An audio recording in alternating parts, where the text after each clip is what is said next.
जैसे कि इंस्टाग्राम वगैरह चलाते हैं तो उस पर रील्स वगैरह वीडियोस बहुत आती है धर्म गुरु के ऊपर। किसी के पहनावे अलग होते हैं, किसी के अलग होते हैं। तो मेरा यही क्वेश्चन है कि उनके पहनावों को लेकर एकदम सर पे ताज लगाया दूल्हे की तरह तैयार होकर आते हैं लोगों का हल बताने के लिए, और कुछ होता है बहुत साधारण कपड़े पहने होते हैं। तो मतलब उनके कपड़ों से क्या रिलेशन है जिस तरीके से वो कपड़े पहनते हैं?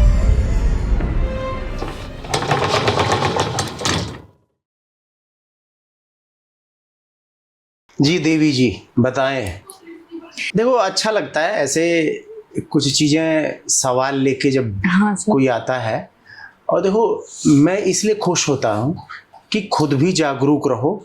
सबसे ज़्यादा मैं जीवन में जो वो व्यक्ति चाहे स्त्री हो पुरुष, जितने सवाल करोगे आप उतने जीवन में आगे बढ़ोगे और सेफ रहोगे। सवाल आपका चाहे कैसा भी सवाल हो, पर सवाल उससे पूछो जो ऑथेंटिक पर्सन हो, जो महापुरुषों से पूछा जाता है।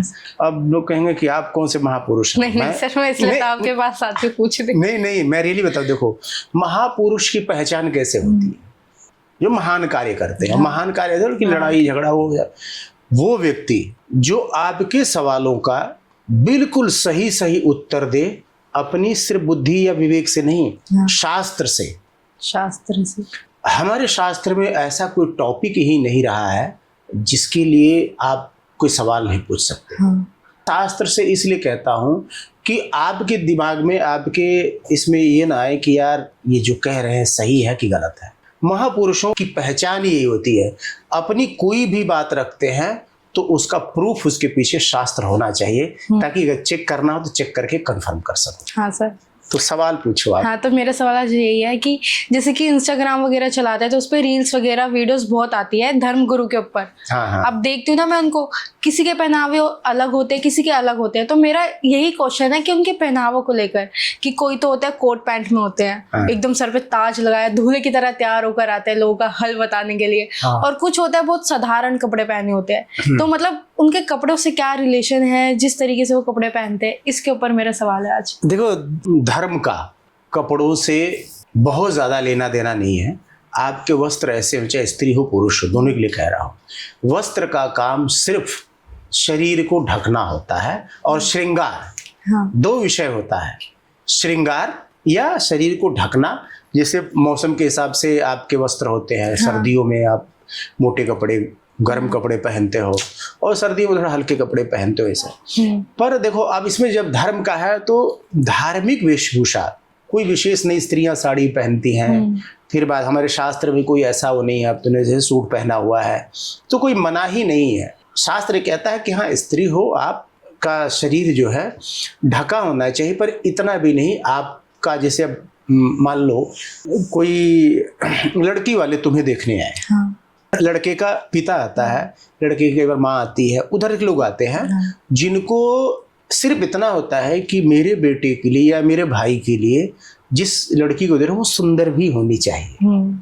तो आप क्या करते हो, आप ऐसे वस्त्र पहनते हो कि आपकी सुंदरता भी दिखे और आप वल्गर भी ना दिखो। तो ये ध्यान रखते हुए, तो पहले के साड़ी था तो साड़ी में ऐसा है, सर पे पल्लू भी रख सकते हो, आप कमर भी ढक सकते हो, पर थोड़ा बहुत उसमें शरीर की आपकी बनावट दिखती है कि आप कैसे हो, पतले हो, मोटे हो। ऐसे जैसे सूट पहना हुआ है आपने तो खड़े होके आओगे, चलते हुए चाय कॉफी लेके आते तो आपको पता लग जाता है ये लड़की सुंदर है। अब इसका मतलब थोड़ी कि आप कोई लड़की देखने जाएगा तो कहीं मिनी स्कर्ट पहन के आओ मेरे बेटे के लिए, मेरे देखने की आपकी टांगे कैसी हैं, आप क्लीव्स पहन के आओ, ऐसा नहीं होता है। ये हमारा वेशभूषा नहीं है। वेशभूषा शरीर को ऐसे ढंग से ढकना कि आपका सौंदर्य भी दिखे, और आपका चीप भी न लगो। तो हमारा साड़ी और सलवार सूट, ये दोनों बेहतरीन वस्त्र में से आता है। मैं कभी भी नहीं कहता हूँ, या धर्म कभी भी नहीं कहता है कि आप ऐसे कपड़े पहनो। धर्म का ही मतलब होता है स्त्री हो, सुरक्षा की दृष्टि से आप ऐसे वस्त्र पहनो कि किसी का बहुत ज्यादा अटेंशन ना आपकी तरफ जाए। तो थोड़ा सा इतना ध्यान। बाकी जब जरूरत होती है, शूटिंग वूटिंग होती है, लोग कोई ऐसी चीजें, मॉडलिंग होती है, लोग पहनते ही हैं। प्रोफेशन है। इसका मतलब ये नहीं जज करते वो बहुत खराब लड़की है, बहुत खराब इंसान है, इसमें मैं नहीं जाता। अब आते हैं धर्म गुरुओं पे। देखो धर्म गुरु को अगर ढूंढना हो ना तो इधर मत ढूंढो ना, अपने शास्त्रों में घुसो। देखो धर्मगुरु सप्त ऋषि से बड़ा, 7 ऋषियों से बड़ा कोई धर्मगुरु नहीं है। अब उन सप्त ऋषियों के अलावा भी ऐसे धर्मगुरु रहे हैं जो बहुत बड़े, पर उनकी सबकी वेशभूषा तुमने टीवी में देखी होगी, सीरियल में देखे होंगे, जैसे रामायण देखा तुमने, महाभारत सीरियल देखा, तो उसमें जो वेशभूषा है, शास्त्र में जो वर्णन आता है उन ऋषि मुनियों का, ऋषि मुनि कैसे घर में रहते थे, कुटिया पर्णकुटी पत्ते की। ये धर्मगुरु कहाँ रहते हैं? बिल्कुल पक्के आलीशान संगमरमर के मकान में। अब देखो ये धर्मगुरु उस धर्मगुरु पर। अच्छा, वो लोग वन में क्यों जाते थे? इसी को कहते हैं वैराग्य। वैराग्य का मतलब, अगर आप नगर में रहते हो, गांव में रहते हो, तो ये संसार है, और वन जो है संसार का हिस्सा है, पर उसमें जितनी चीजें हैं, कौन रहता है? शेर, बाघ, चीते, भालू, जितने भी कीड़े मकोड़े, चिड़िया, कीट पतंगे, तितलियां, किसी का आर्टिफिशियल वैसा पहनावा नहीं, सब नेचुरल, जैसे कुदरत ने भेजा वैसे। इसलिए ऋषि वन में जाते हैं कि हम अब प्रकृति से, नेचर से जुड़कर, हमें संसार नहीं चाहिए, इसको संसार का त्याग बोलते हैं। तो संसार का त्याग करके हम वन में जाते हैं। वन जो है संसार का प्रतीक नहीं है। अब वन में जब गए हैं तो सुंदर वस्त्र नहीं, धोती पहनते थे लोग, काफी साधारण वस्त्र होते हैं, बहुत धोती, एक हाथ धोती, उसी में नहाना, वही पहनना, मतलब इतना नहीं, संग्रह नहीं, भोजन की भी चिंता नहीं, सिर्फ ईश्वर। जितने ऋषि मुनियों का आप तुम लगाओगे, हाँ कुछ ऋषि ऐसे रहे हैं जो राजाओं के उसमें भी रहते थे, जैसे वशिष्ठ का नाम सबसे प्रमुख सुना होगा तुमने, राजा दशरथ के, मतलब रघुकुल के, उनसे पहले के कितने समय से वो जो है वो गुरु परंपरा निभाते हैं, उनके कुल गुरु थे वशिष्ठ ब्रह्मा जी के मानस पुत्र हैं और परम ज्ञानी। मतलब उनके वस्त्र कैसे होते थे? धोती कुर्ता, सस्ते वस्त्र, हाँ, अलंकार नहीं, कोई वो गृहस्थ भी थे, उनकी पत्नी भी थी अरुधंती जी। अरुधंती जी स्वयं बहुत विद्वान, विदुषी, वेदों की ज्ञाता, एक गृहस्थ थे, पर उनकी गृहस्थी में ज्यादा भोग नहीं था, बस भोजन शरीर की रक्षा के लिए और पुष्ट रहे ऐसा भोजन करते थे, श्रृंगार नहीं, वस्त्र, एक साड़ी।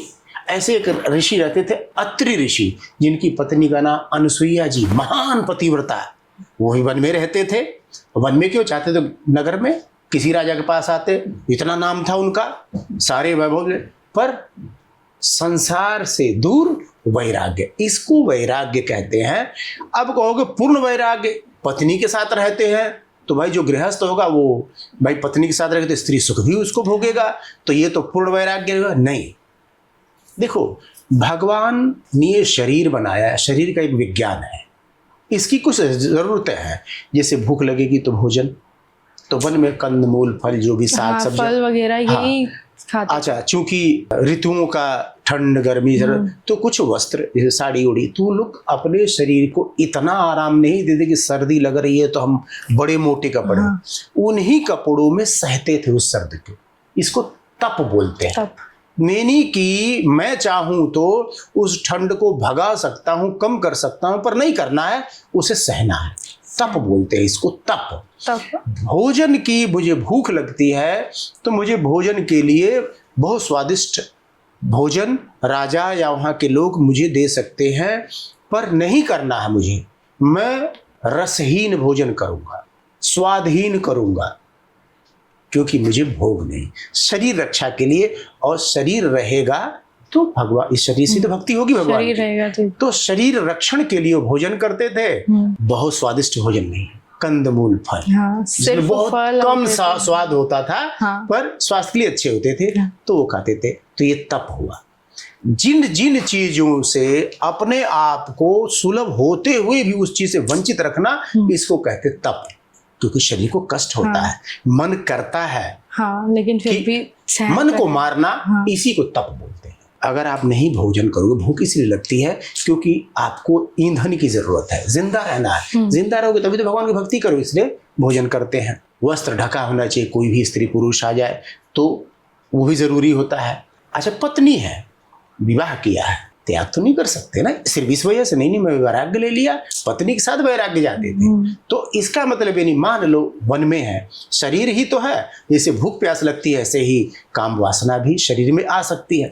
तो पत्नी है या जो उसके साथ अपना उस चीज की पूर्ति करते हैं। तो देखो ये होता है वैराग्य। लोग वैराग्य का मतलब ये नहीं होता, वैराग्य का मतलब होता है मन से दूर होना और कोशिश रहे तन से भी दूर। हाँ। पर ये जितने बाबा देखते हो ये सब कंपनी है, ये जो बाबाओं की कंपनी है। हाँ। अब इनको तुम मिलान करो उन ऋषि मुनियों कथावाचकों से, कहीं से भी मिला कहीं नहीं मिलता। अब देखो अनिरुद्धाचार्य का वेशभूषा देखो कैसे पहनते, जैसे दुल्हा ताज बना दुल्हा पगड़ी पहन के आएंगे, पूरा कोट शेरवानी टाइप पूरा कपड़े पहनते हैं, वो उनका ऐसा लगता है कि क्या जैसे राजा पहनता हो। हाँ। या दूल्हा पहनता। हाँ। मैं ये नहीं कहता हूं कि उन वस्त्रों से कोई ऐसी चीज सिद्ध हो जाती है या धर्म नहीं है। वो पहनते हैं, उनका मतलब उनकी आसक्ति संसार में है। अच्छे वस्त्र पहनना, अलंकार पहनना, मुकुट धारण करना, उनके अंदर वैराग्य नहीं है, जीरो है। हाँ, जीरो। इससे सिर्फ इतना ही पता लगता है, पर इससे ये नहीं मैं जज कर रहा हूं कि बहुत खराब इंसान है। देखो आपके अंदर सिर्फ एक ही गुण है, आपको कथा करना आता है। हाँ। तो कथा तो कुमार विश्वास को भी करना आता, मुझे भी आता है। अब मैं कथा अगर सुनाऊं, मान लो तुम्हें या किसी को 10-20 लोगों को, मैं सुनाता भी हूँ अपने घर में, तो सुनाता ही हूँ। श्री राम कथा कई बार सुना चुका हूँ, श्रीमद् भागवत कृष्ण कथा भी अपने घर में अपने परिवार को सुनाता हूँ, इसलिए मेरा परिवार इन बाबाओं से दूर रहता है। मैं स्वयं बहुत अच्छा। हाँ। तो अब क्या होता है कि इन बाबाओं का संसार में सबसे ज्यादा आसक्ति होती है, हमसे भी ज्यादा है। 4 पदार्थ हैं भगवान जो हमें देते हैं, 4 पुरुषार्थ, धर्म, अर्थ, काम और मोक्ष। सबसे पहले आता है धर्म। अच्छा, धर्म कौन सिखाते हैं? यानी शास्त्र, वेद। ये हमारे ऋषि मुनि वेद की, शास्त्र की बात ही बताते हैं, और भगवान आके लीला करके चले गए हैं। तो बड़े बड़े महापुरुष ऋषि मुनि उन्हीं लीलाओं को गा गा के हमें सिखाते हैं, आपको ऐसे धर्म का पालन करना है। स्त्रियां माँ जानकी की तरह, माँ पार्वती की तरह, माँ सती की तरह, मंदोदरी की तरह, सुलोचना जी की तरह, उर्मिला जी की तरह, इन महान जो स्त्रियां रही, अनुसुईया जी, ऐसे तमाम, नर्मदा जी, सती नर्मदा जी, महान जितनी सावित्री जी, इन स्त्रियों की तरह जो आपको धर्म निभाना, ये हमें ऋषि मुनि और शास्त्रों के द्वारा पता लगता है। अब यहाँ पे आ जाओ, इन बाबाओं की वेशभूषा। इन बाबाओं की वेशभूषा से ही पता लगता है ये हमसे ज़्यादा आसक्त हैं संसार में। पर इनके अंदर सिर्फ एक क्वालिटी है, जुबान, कलाकारी। ये एक्टर है, एक्चुअल में ये इन्फ्लुएंसर है। हाँ। इन्फ्लुएंस करते, बस इन्फ्लुएंसर, ज़्यादा कुछ नहीं है। हाँ। इनसे अच्छे हमारे देश के प्रधानमंत्री हैं, संत। इनसे अच्छे हमारे उत्तर प्रदेश के मुख्यमंत्री हैं योगी आदित्यनाथ जी। कड़क भी हैं। हाँ। और बिल्कुल देखो संत। पर चूंकि कभी कभी योग्यता अनुसार हमारे देश को जरूरत है ऐसे मुख्यमंत्री की, ऐसे प्रधानमंत्री।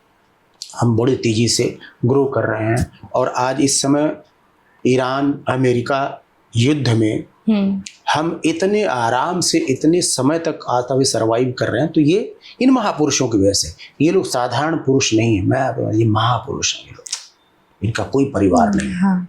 सिर्फ हमारे लिए कर रहे हैं। अब उन बाबा को तो पता ही है कि ये इन्फ्लुएंस होंगे लोग, और बातें ही ऐसी बोलते हैं कि ये ट्रेंडिंग में जाए। और अब इंस्टाग्राम तो इतना ज़्यादा वायरल हो ही चुका है कि अब कुछ भी बोलते हैं ये वायरल हो जाते हैं, और इन्हीं से अपने कॉन्टैक्ट्स बनाते हैं। और ये सभी बाबा अपनी अपनी कंपनी चलाते हैं। हाँ। और कंपनी कमा रहे हैं, और ये बाबा बड़ा ध्यान रखते हैं एक दूसरे का। हाँ। कि किसी के खिलाफ ज्यादा बोलना नहीं है। हाँ। ज्यादा बोलने तो हमारी पोल पट्टी खोल देगा। पर इन बाबाओं, देखो मैं यही कह रहा हूँ, जब 4 पदार्थ हैं, धर्म, अर्थ, काम और मोक्ष, इनके पास इन चारों में से कुछ भी नहीं है। हाँ, नहीं है, कुछ भी नहीं है। और दुनिया पागल है सिर्फ इन्फ्लुएंसर देख के। जैसे अमिताभ बच्चन आए तो पब्लिक भाग के जाती देखने, ऐसे जब ये आते हैं तो पब्लिक भाग। क्योंकि इनका नाम है। अभी पता लगा, हम यहाँ करमपुरा में, दिल्ली में बैठी करमपुरा में एक पॉडकास्ट हम कर रहे हैं। हाँ। अभी कोई शोर आ रही है, उर्फी जावेद आई है, बगल से गली से निकल रही है, तो तुम देखोगे यहाँ बैठे हुए 10-20 लोग भाग के जाएंगे। भाई हम पॉडकास्ट बाद में पहले देख आते हैं। हाँ, उर्फी जावेद क्यों? अच्छा, उर्फी जावेद में ऐसा क्या है कि वो अर्धनग्न रहती है, लगभग 80%, 70%, 90% नग्न रहती है। तो ये देखने की उत्कंठा कि हम देखें वो लड़की आई जो नग्न रहती है। अब तुम्हें बताओ इसमें किस प्रकार का लाभ है? किसी प्रकार का लाभ नहीं है, बस लोग इन्फ्लुएंस हो चुके हैं देख देख के, उसने जनता बना ली है। आप देखो राखी सावंत का भी आप उस पे जाओ इंस्टाग्राम पे, लाखों में मिलियन में फॉलोवर है। हाँ, मिलियन में तो फॉलोवर का मतलब क्या होता है? उसकी एक्टिविटीज को लोग पसंद करते हैं, एंटरटेनमेंट। हाँ, ऐसे ये मैक्सिमम बाबा, हाँ, इन्फ्लुएंसर ज्यादा कुछ नहीं है, सिर्फ इन्फ्लुएंसर। इनमें से ये 4 चीजों से कुछ भी नहीं मिलेगा। ये इन्फ्लुएंसर की कैटेगरी बन चुकी है। इन्फ्लुएंसर है सारे। हाँ, इनका भी एक ट्रेंड होता है। हाँ, एक ट्रेंड था, ओशो थे, रजनीश, हाँ, उन्होंने पूरी दुनिया में तहलका मचा दिया। अमेरिका तो 70%, 60-70% अमेरिका उनके कब्जे में, हाथ में था। इतनी बड़ी शख्सियत।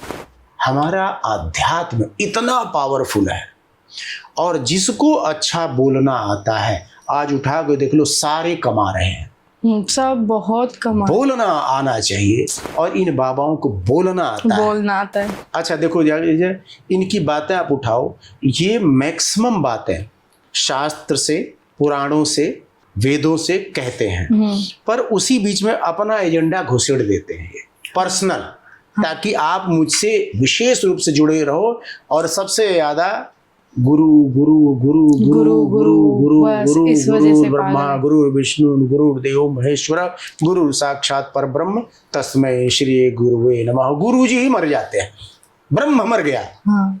देखो मैं हमेशा कहता हूँ कि हम यहाँ इसलिए नहीं बैठे हैं कि बाबाओं को रोस्ट करना है या बाबाओं की निंदा करनी है। हम सिर्फ ये कहते हैं, आंखें खोलो।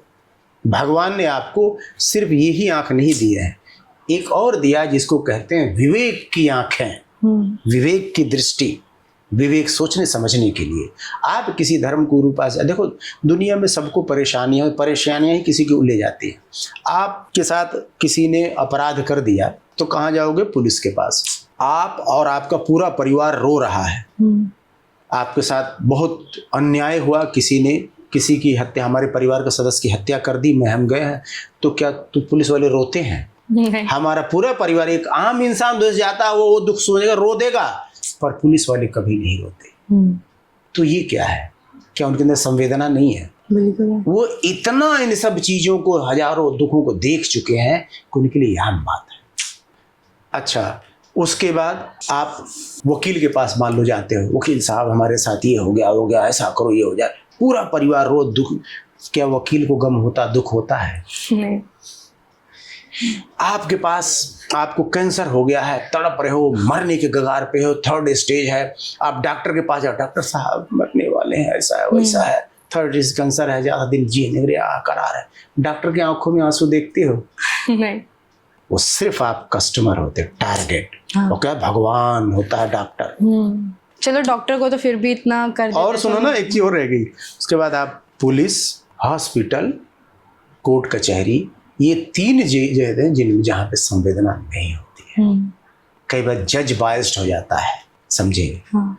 हम लोग कई बार ऐसा देखते हैं, सुप्रीम कोर्ट, सुओ मोटो, स्वतः संज्ञान, ऐसे केसेस मिले जो एक तरफा होता है। हाँ। एक तरफा होता है, तो उसको क्या न्याय का मंदिर कहोगे? तो यहाँ पे संवेदना है, सभी मनुष्य हैं और सबका परिवार है, सबके जीवन में सुख दुख हैं, सभी महसूस करते हैं, पर किसी की आंखों में आंसू नहीं देखोगे।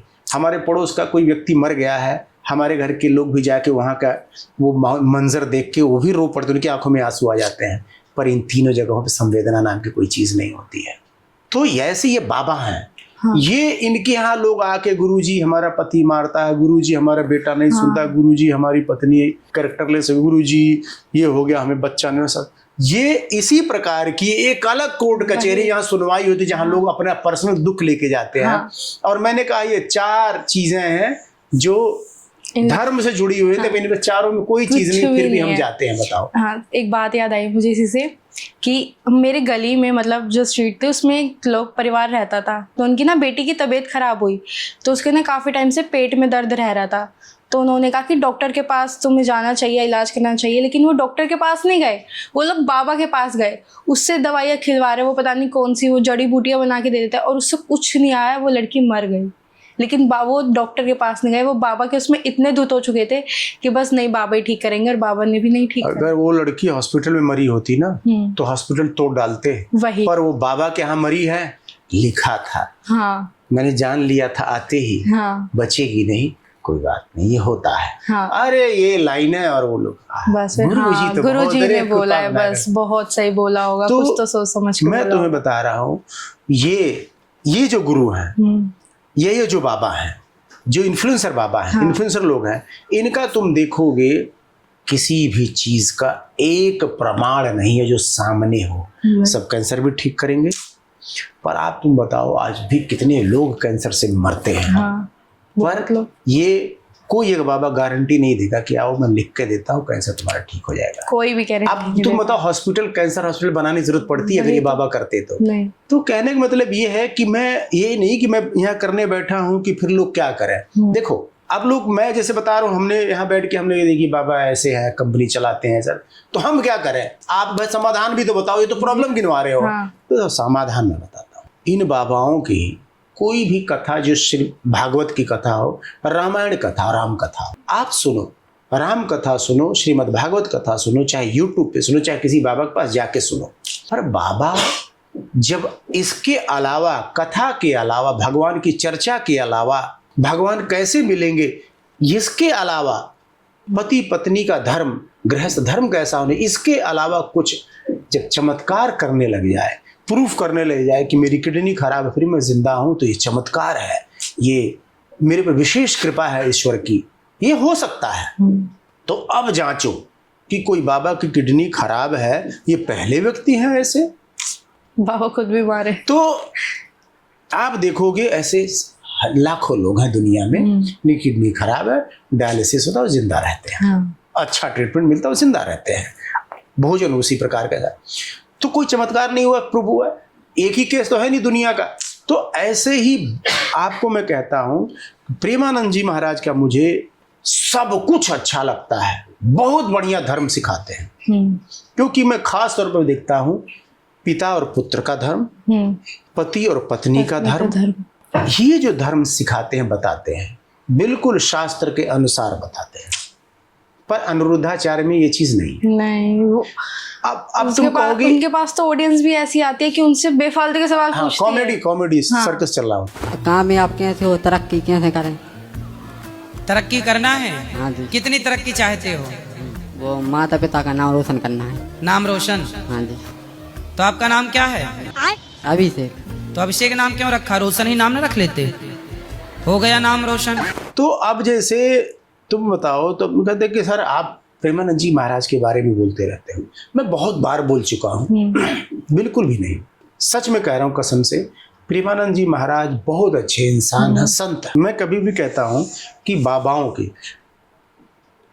आप उनको देखो, रमेश भाई ओझा को सुनो, आप मुरारी बापू की कथा सुनो, आप कृपालु जी महाराज के प्रवचन सुनो, यूट्यूब पे आज भी हैं। स्वामी राम भद्राचार्य की कथा सुनो, राजन जी महाराज की कथा सुनो, राजेश्वरानंद जी जो इस दुनिया में भी नहीं, पर उनकी कथाएं कभी कभी मिल जाती, राम कथा, इनसे सुनो। प्रेम भूषण जी महाराज हैं, ये कथावाचक हैं, ये भगवान की कथा सुना के आपको ये बताते हमारे ठाकुर जी, हमारे भगवान कैसे हैं। ये भक्ति है। क्योंकि राम के बारे में जब सुनोगे, कृष्ण के बारे में सुनोगे, गोपियों के बारे में, माँ यशोदा के बारे में, सूर रहीम रसखान के बारे में सुनते हो, तो आपकी भक्ति में प्रगति होती। मैं इतना कहता हूँ। और इसके अलावा भगवान कैसे मिलेंगे, तो भगवान कैसे मिलेंगे, सबसे पहला कार्य भक्ति में कथा श्रवण करो, और सबसे पहली कथा राम कथा सुनो, उसके बाद श्रीमद् भागवत कथा सुनो। आपको सच कहता हूँ, इतना ही किसी संत या ऋषि के पास इतना ही करने जाओ, इससे ज्यादा कुछ नहीं। हाँ। इसके अलावा आप जाते हो तो उस बाबा को पता है, अगर मैं इसको बुला के अगर इसको नहीं घुमाऊंगा फिराऊंगा तो किसी और बाबा के पास जाएगा जरूरी है, ये जाएगा जरूर। हाँ। क्योंकि दुनिया का सबसे टफर है, इसकी बेटी बीमार है, इसका बच्चा पढ़ने में फेल हो जाता है। हाँ। इसको नौकरी चाहिए, इसको भूत पकड़ा, अगर तो कहीं इसको अपने पास रखो ना, हमें तो भीड़ चाहिए ना। हाँ। उन्हें तो क्राउड चाहिए, और इतना क्राउड होता है कि बस लोग पागल है। ये सब बाबा क्राउड पुलर हैं। हाँ। और इनके पास इन चारों पद धर्म, अर्थ, काम और मोक्ष में से कुछ भी नहीं दे सकते। है। तो इसलिए मैं कहता हूँ कि ये मैं न रोस्ट करता हूँ, न अपने देश के संतों का अपमान करता हूँ। उन सभी संतों का मैंने कितने नाम गिनवाए हैं। हाँ। मैं उन्हीं की कथा सुन सुन के थोड़ा सा धर्म समझ पाया हूँ कि धर्म क्या होता है, और मैं इतने अच्छे से समझाता हूँ। मेरा देखो मकसद यही होता है कि आप ठगे न जाओ। जानते हो, आप जब किसी बाबा के पास जाते हो तो आप अकेले नहीं होते हो। मान लो तुम स्त्री, मैं जाता हूँ किसी बाबा से, बहुत आसक्त हो जाता हूँ। मैं अकेला, मेरे पीछे पीछे पूरा खानदान है। अगर घर का मुखिया किसी बाबा से जुड़ गया, आसक्त हो गया, इन्फ्लुएंस हो गया, तो मेरे परिवार में कौन कौन है? मेरी पत्नी है, मेरे बच्चे हैं, मेरी बेटियां हैं, मेरा बेटा है, मेरे पास थोड़ा बहुत रुपया पैसा था, सब बाबा, उसका मालिक बाबा बन जाता है। मैं घर का मुखिया नहीं रह गया, क्योंकि मुखिया तो खुद सरेंडर किया हुआ एक बाबा के पास। अब वो बाबा जैसा कहेगा वैसा मैं करूंगा, वैसा सबको पीछे करना पड़े। अच्छा, कई बार हो सकता है बाबा का भक्त मुझसे भी ज्यादा मेरी बेटी हो जाए, मेरी पत्नी हो जाए, मेरा यहाँ ऐसे। अब बाबाओं का चाहिए क्या यार? लाखों परिवार जुड़ते हैं और लाखों परिवार का पूरा परिवार जुड़ता है बाबा का। ऐसा नहीं वो रेफरेंस देते हैं कि इन बाबू के पास जाओ, लाखों बाबा, जितनी लाखों जुड़े हैं बाबा के पास, ये लाखों लोगों की संपत्ति, पैसा, उनके घर की स्त्रियां सब बाबा की हैं। बाबा कहता है ये करना है तुझे, बेटी को लगा अपने आश्रम में सेवा करे, ये मिलेगा, वो मिलेगा, ऐसा होगा, ऐसा। ये सारा इतना राजा होता है यहाँ का आज का बाबा। और अभी देखो ना, अशोक खराट महाराष्ट्र के संत हैं, बाबा थे। कितनी स्त्रियों के वीडियो अब जितनी स्त्रियां उन बाबाओं के पास जाती होंगी या जो लोग जुड़े होंगे, अपने घर की स्त्रियों पे कैसे निगाह से देखते हैं? कॉन्फिडेंस मर जाता है, खत्म हो जाता है। और क्यों जुड़ गए? क्या ऐसा देख लिया उस बाबा में? बकैती, ब्रेन वॉश, बकैती। और आप बताओ, आज जिन जिन घर की स्त्रियां, 350 स्त्रियां, वो बताते हैं लोग, अब वो जाती है ना ऑफिस काम पे, तो लोग ऐसे देखते हैं जैसे पता नहीं वेश्या जा रही है। वही ये हाल होता है। इतना मतलब ये हाल हो गया। आप जुड़े इतने बाबाओं का, देखो ना, मैं तुम्हें बता रहा हूँ, वैसे इसे रील इंस्टाग्राम पे, और दुनिया पागल है। वायरल होने में टाइम नहीं लगता, चाहे अच्छाई हो चाहे बुराई हो। अब वो देखो कैसे वायरल होके। एक बाबा है, बहुत सारी स्त्रियां आती हैं, पकड़ के घसीट के ला के मारता है। एक बाबा है, स्त्रियों के पिछले हिस्से पे स्त्रियों का हाथ फेरता है। एक बाबा है, एक लड़की को नंगी करके पूरे शरीर को टच कर रहा, छू रहा है। अब तुम बताओ, आज तक ये धर्म का कौन सा हिस्सा रहा है? इतने बड़े बड़े ऋषि मुनि हुए, कौन ऐसा किसने किया? तो कहते कि मतलब कहते कि झाड़ फूक कर रहे हैं, झाड़ा लगा रहे हैं। ये कैसा झाड़ा लगा? क्या है उस शरीर में घुस गया है झाड़ पर का, और खाली यहीं पे होता है। बाकी जो, तब तुम वही कह रहा हूँ कि न मेरे घर में आज तक भूत आया, न प्रेत आया। बीमारी हुई तो डॉक्टर, भूत प्रेत तो हमने आज तक, भाई हमें पता है होते हैं, पर हमसे दूर रहते हैं। अरे नहीं, ये भगवान का भक्त है, ये भगवान के व्यक्ति बनो ना। तो भगवान के व्यक्ति बनने के लिए कथा श्रवण करो। कथाओं के लिए मैंने इसमें बहुत सारे धर्म गुरुओं के नाम लिए, इस YouTube पे सर्च मारो, उनकी कथाएं सुनो, और आनंदमय जीवन जियो। भगवान आपको बिल्कुल जीवन में रहेंगे। जीवन में रहेंगे भगवान, वो आपके पिता है। वो बाबा नहीं, वो पखंडी बाबा आपका अभिभावक नहीं है। कृष्ण हो या राम हो या शिव हो या श्री हरि हो। तो अभी विषय लंबा हो जाएगा। आज का मैं इतना है कि बाबाओं का जो परिधान, वेशभूषा, ये कुछ नहीं है, सब राजा की तरह, ये सब राजा है। ये सब जिनके अनुयायी सब प्रजा है, और ये राजा है। उसे जो करते हैं वही होता है। अथाह धन है, सारे भोग विलास के सारे साधन होते हैं, और इनके पास ये चारों चीज, धर्म, अर्थ, काम और मोक्ष, ये कुछ भी नहीं है। ना मिलता है, फिर भी लोग जाते हैं। तो जाने दो, तुम सतर्क रहो। मैं सतर्क रहता हूँ। मैं सिर्फ इतना कर पाता हूँ कि मेरे से जो डायरेक्ट लोग जुड़े हुए हैं उनको मैं बचा लेता हूँ, उनका पतन नहीं होने देता हूँ। भगवान भी मिलते हैं और संसार में के सुख भी होते हैं। तो अपनी वाणी को विराम देता हूँ, और हमारे श्रोता मुझे देखने वाले सुनने वालों से विनती है, अगर आप इस चैनल पे नए हैं तो प्लीज़ सब्सक्राइब कीजिए, शेयर कीजिए। इसलिए नहीं कह रहा हूँ कि देखिए मैं व्यापारी हूँ, मैं बिजनेसमैन हूँ, आप लोगों के आशीर्वाद से भगवान का दिया हुआ सब कुछ है। सिर्फ इसलिए कह रहा हूँ कि मैक्सिमम लोग के पास ये वीडियो पहुँचे, लोग सुने और इन बाबाओं के चक्कर में जो बर्बाद होते हैं, परिवार बर्बाद है, उनसे बचाओ। मेरा सिर्फ मकसद इतना ही है। और अभी जो वीडियो आप लोग देखते थे, तो ये वीडियो आता, चैनल का नाम था SMY टॉक्स। मैंने इसको चेंज कर दिया है, इसका नाम मैंने कर दिया सुशील मोहन यादव ऑफिशियल। तो आप लोग प्लीज़ ज़्यादा से ज़्यादा सब्सक्राइब करें, शेयर करें, लाइक करें, कमेंट करके आप फ्री हैं, कुछ भी बोल सकते हैं, अच्छा बुरा। आप सब लोगों का बहुत बहुत धन्यवाद।